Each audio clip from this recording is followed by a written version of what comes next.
তারেক রহমান বিএনপির ভারপ্রাপ্ত চেয়ারম্যান সম্ভবত আমেরিকার খপ্পরে পড়েছেন এবং তিনি আমেরিকার যে কূটচাল, আমেরিকার যে লোভ এবং লালসা এবং আমেরিকার যে সকল মেশিনারিজ রয়েছে, যা দিয়ে বন্ধুত্বের আবরণে একটি মানুষকে, একটি সম্প্রদায়কে, একটি গোষ্ঠীকে, একটি জাতিকে যেভাবে সর্বনাশ করা হয়, সম্ভবত ঠিক সেই সর্বনাশের যে মায়াজাল, সেই মায়াজালের খপ্পরে বিএনপি পড়েছে। এবং এটা বিএনপির জীবনে নতুন কিছু নয়। বিএনপির যত দুর্ভোগ, যত দুর্দশা, প্রায় সব কিছুর মূলেই রয়েছে বিদেশ নির্ভরতা এবং বৈদেশিক কূটনীতি সুন্দরভাবে তারা হ্যান্ডেল করতে না পারার কারণে বিএনপি এ যাবৎকালে প্রতিষ্ঠার পর থেকে, অর্থাৎ শহীদ প্রেসিডেন্ট জিয়াউর রহমানের হত্যাকাণ্ড এবং আজ অবধি যা কিছু বিএনপির দুর্বলতা সব কিছুই ঘটেছে এই বিএনপির যে আন্তর্জাতিক রিলেশন, ফরেন রিলেশন, সেই রিলেশনগুলো তারা রীতিমতো হ্যান্ডেল করতে না পারার কারণে।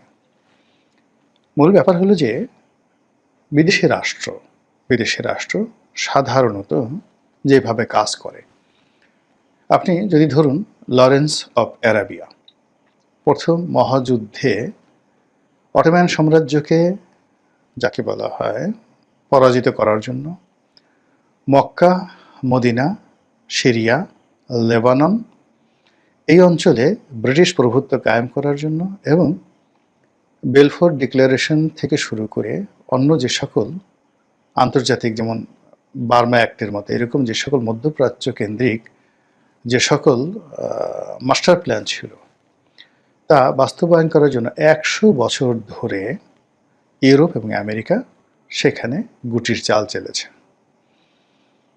সেখানকার ইসরায়েলি বসতি স্থাপন, সেখানে শরীফ হুসাইনকে মক্কার গভর্নর, তাকে নিজেদের তাবেদার বানানো, তাকে মেরে ফেলা, তারপরে তার নাতি শরীফ হুসেনের নাতি বাশা হোসেনকে জর্ডানের দায়িত্ব দেওয়া, এই যে কর্মকাণ্ডগুলো, এবং ফিলিস্তিন নিয়ে, ইসরায়েল নিয়ে, তেল আবিব নিয়ে, মিশর নিয়ে, তারপর সুয়েজ ক্যানাল নিয়ে, ইরাক নিয়ে, ইরান নিয়ে আমেরিকা যে খেলাগুলো খেলেছে, সেই খেলাগুলো যদি আপনি বিচার করেন, বিশ্লেষণ করেন, তাহলে দেখতে পাবেন যে যারা খুব স্মার্ট তারা সবসময় অ্যান্টি আমেরিকান একটা ভূমিকা তারা রেখেছে।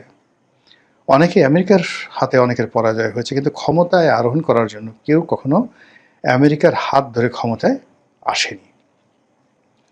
বরং ক্ষমতায় বসে কেউ কেউ হয়তো আমেরিকার তাবেদার হওয়ার চেষ্টা করেছে, সেটাও তাদের জন্য বিপদের কারণ হয়ে আসছে।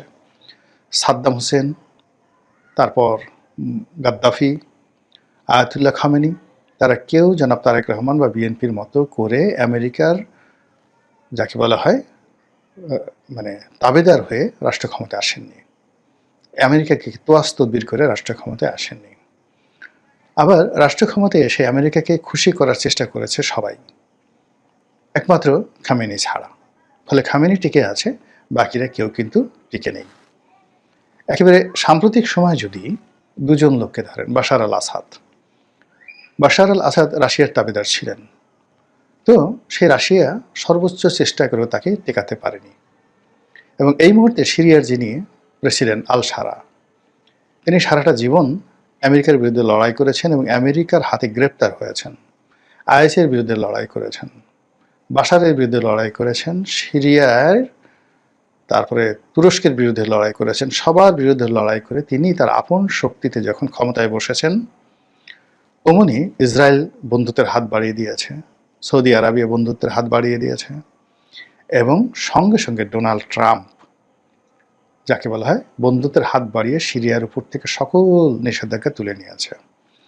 তো কাজেই আমেরিকাকে হ্যান্ডেল করার জন্য যদি সবচেয়ে সর্বোত্তম উদাহরণ হয়, তাহলে সেক্ষেত্রে আল সারা এই মুহূর্তে আমেরিকার, মানে সিরিয়ার যিনি প্রেসিডেন্ট, তার উদাহরণ দেওয়া যেতে পারে। কথাগুলো বললাম এই কারণে যে জনাব তারেক রহমান এবং বিএনপি এই জুলাই আগস্ট বিপ্লবের পর বা শেখ হাসিনার পতনের পর তাদের জন্য যে একটা অমিত সম্ভাবনা তৈরি হয়েছিল, সেই সম্ভাবনাগুলো তারা ব্রিটিশ রাষ্ট্রদূত, মার্কিন রাষ্ট্রদূত, তারপর ডক্টর মোহাম্মদ ইউনূসের প্রেস সেক্রেটারি, মানে হাসনাত, সার্জিস কিংবা জামাতকে ভয় পাওয়া, এই পুরো জিনিসগুলোর মধ্যে নিজেদেরকে এতটা হযবরলভাবে জড়িয়ে ফেলেছেন যে সত্যিকার অর্থে বিএনপি যে কী চায়, বিএনপির কী করা উচিত, তার একটি জিনিসও বিএনপি এখন পর্যন্ত শুরু করতে পারেনি। কিন্তু ইতিমধ্যে যা সর্বনাশ হওয়ার আলটিমেটলি তা কিন্তু হয়ে গেছে। বাংলাদেশে কখনোই কোনো বিদেশি তাবেদার শক্তি কখনো কাউকে ক্ষমতায় বসাতে পারেনি। বিদেশি তাবেদার শক্তি যেটি করেছে সেটি হলো ক্ষমতার থেকে অনেক সম্ভাবনাময় অনেককে ক্ষমতা থেকে বিচ্যুত করেছে। যেমন সৈয়দ আবুল হোসেনের মতো একজন প্রজ্ঞাবান মন্ত্রী বিদেশি চক্রান্তে, বিশ্বব্যাংকের চক্রান্তে, আমেরিকার চক্রান্তে তাকে চলে যেতে হয়েছে।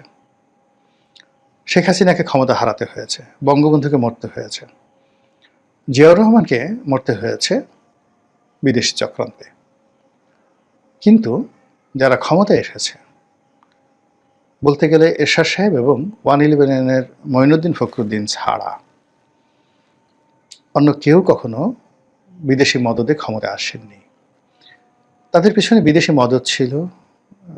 হয়তো এখন এই যে ডিপ স্টেটের কথা বলা হচ্ছে, এখন এদের অনেকের বিরুদ্ধে বলা হয় যে বিদেশি মদদ আছে, কিন্তু মূল ব্যাপার হলো যে প্রকৃতি ঘটনাটা ঘটিয়ে দিয়েছে।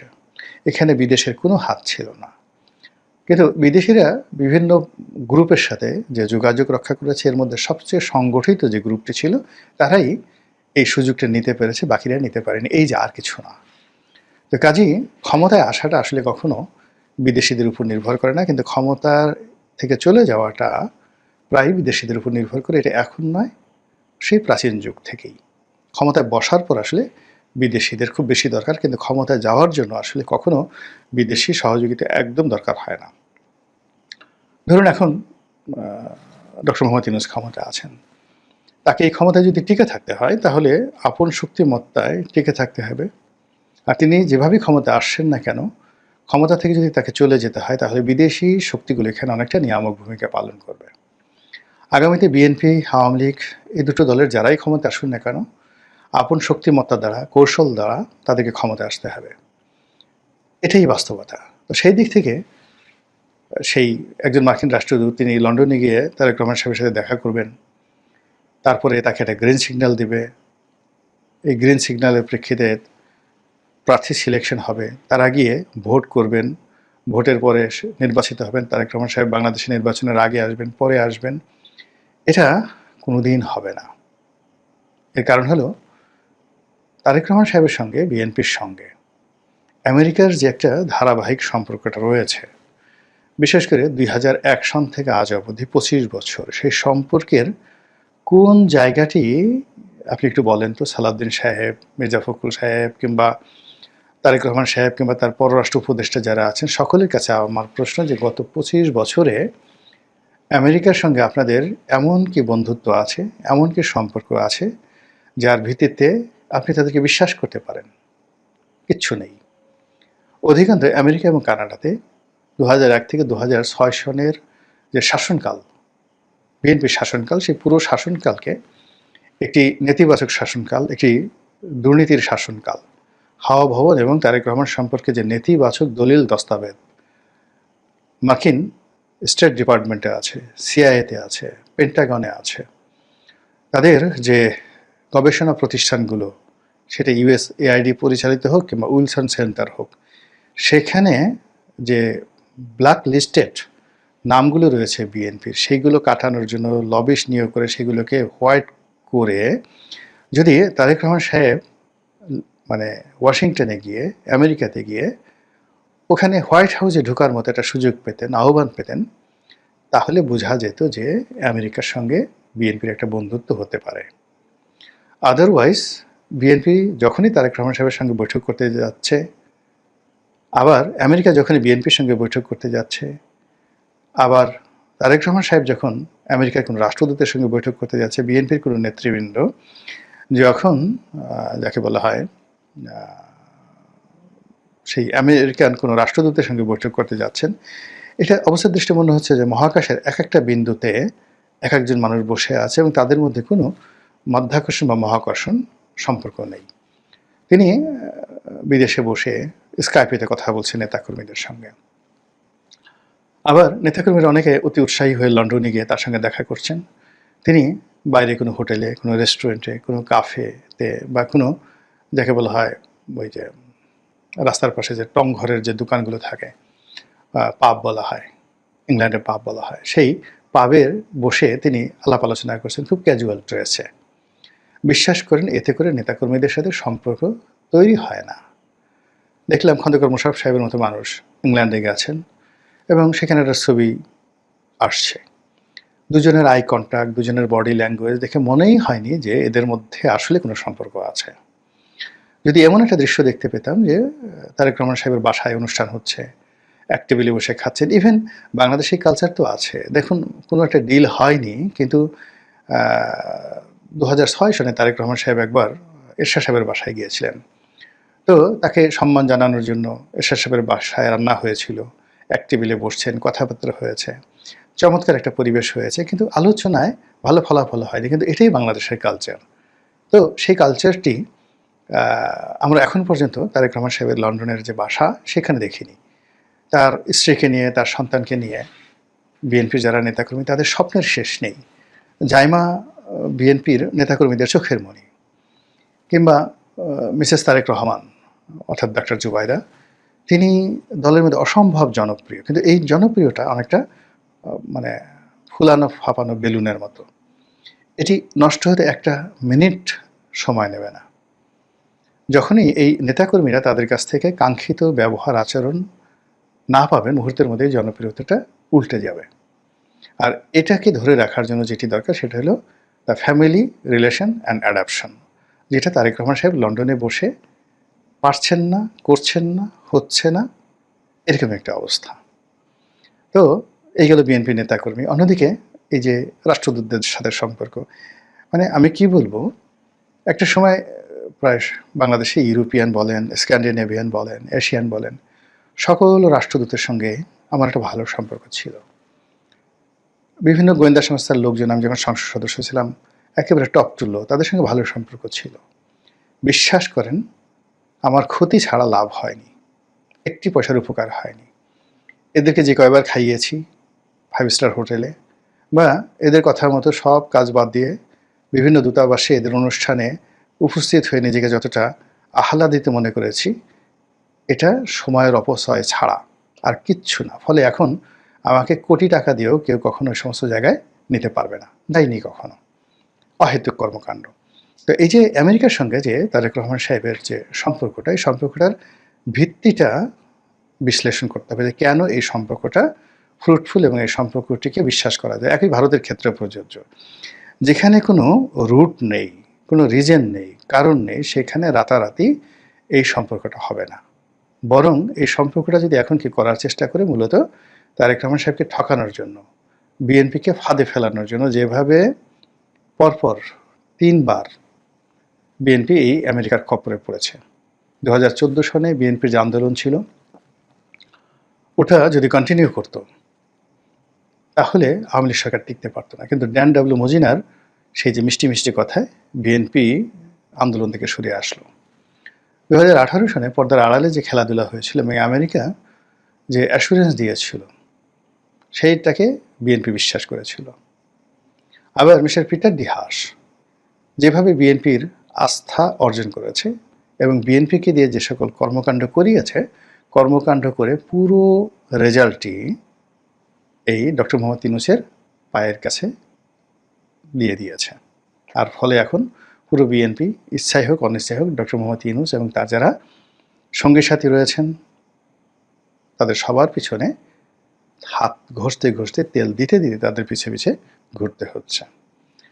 সামনে নির্বাচনের যে কথাবার্তা হচ্ছে, হবে কি হবে না, বিএনপি জিতবে কি জিতবে না, পারবে কি পারবে না, সেটা এই বিষয়ে আলোচনারই পর্যায়ে আসেনি। এখন যেটি আলোচনার পর্যায়ে সেটা হলো বিএনপি এখনও ঠিক সেই 2014, 18, 24 যেভাবে তাদের যে মার্কিন নির্ভরতা, যে নির্ভরতার কোনো বেসিস নাই। যদি তারেক রহমান সাহেব লন্ডনে তার সঙ্গে এই যে রাষ্ট্রদূত, বাংলাদেশের ভারপ্রাপ্ত রাষ্ট্রদূত দেখা করতে যাচ্ছেন, আমি হলে বলতাম যে আমি আমেরিকাতে গিয়ে তোমাদের পররাষ্ট্রমন্ত্রীর সঙ্গে কথা বলতে চাই, প্রেসিডেন্টের সঙ্গে কথা বলতে চাই। আমি ফিউচার প্রাইম মিনিস্টার। তোমরা যদি আমাকে ভবিষ্যতের বাংলাদেশের প্রধানমন্ত্রী মনে করো, তাহলে আমাকে সেই প্রোটোকল দিয়ে আমেরিকাতে নাও। এর কারণ হলো আমি শুনেছি আমেরিকা তোমরা আমাকে ব্ল্যাকলিস্ট করে রেখেছো, ব্লক করে রেখেছো। এটা যে করনি, এটি আমি প্রমাণ চাই। তো এরকম যদি একটা বক্তব্য হতো, কথাবার্তা হতো, তাহলে সেক্ষেত্রে তার মধ্যে যে স্টেটসম্যানশিপ বা রাষ্ট্রনায়কোচিত যে গুণাবলী রয়েছে সেটি প্রকাশিত হতো। তা না করে বাংলাদেশের একজন ভারপ্রাপ্ত রাষ্ট্রদূত তিনি সেখানে গেলেন না, তার সঙ্গে দেখা করলেন, কথাবার্তা হলেন, আর সেই আনন্দে বিএনপির লোকজন সেই বগল এমনভাবে বাজানো শুরু করলো এবং সেই বিভিন্ন শোরুমে গিয়ে কোর্ট স্যুট টাইয়ের অর্ডার দিয়ে কে কোন মন্ত্রণালয়ে পাবেন সেই আনন্দে তারা নাচতে শুরু করলো। সবাই সেটা করতে পারে, আমার কাছে এই জিনিসটা ভালো মনে হচ্ছে না। মহান আল্লাহ আমাদের সবাইকে হেদায়েত দান করুন এবং হেফাজত করুন। আসসালামু আলাইকুম ওয়া রাহমাতুল্লাহি ওয়া বারাকাতুহু।